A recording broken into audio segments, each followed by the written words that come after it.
Magluto tayo ng ginataang tilapia. Mag-isa ng bawang.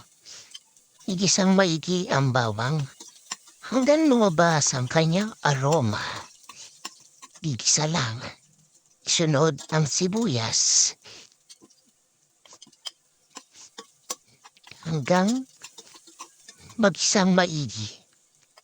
Sunod ang luya. Lahati lang muna. Mabango na. Lagyan ng patis. Pampasarap. Bango. Sunod natin ang mga tilapia. Lagay natin sila.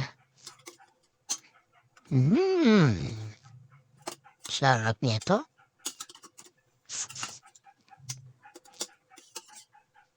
Lagay natin lahat para masarap. Takpan muna natin. Hintayin natin minute. Yan na. Init na. Sarap niyan.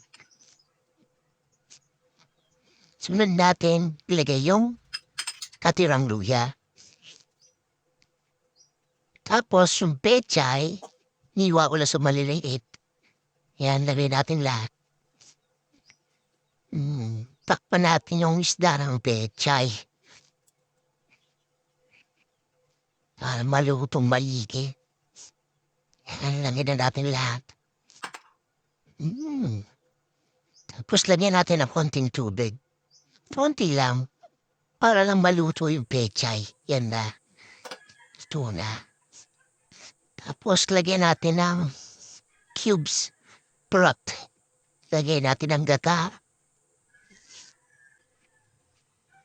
Tapos yan. Takpan ulit natin. Hintayin natin kumulo. Pag kumulo na, sunod natin sili. Tapos, igilid-gilid lang natin para hindi madurog yung isda. Kung nating haluin, gilid-gilid lang. Yan. Gilid pa yan. Para gandang tingnan. Para hindi durog-durog. Okay.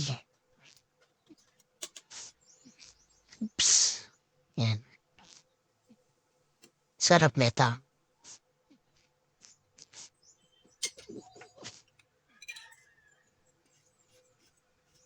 Lagyan natin ang konting paminta. Ang palasa lang.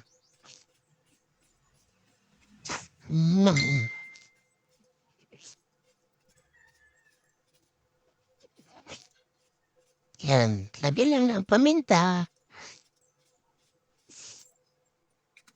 Okay. Konting dry chili. Pandagdag sipa. Sipa ng anghang. Yan. Pakuloyin lang. Yan na. Luto na ang ating dinakaang tilapia. Sarap yan. Promise.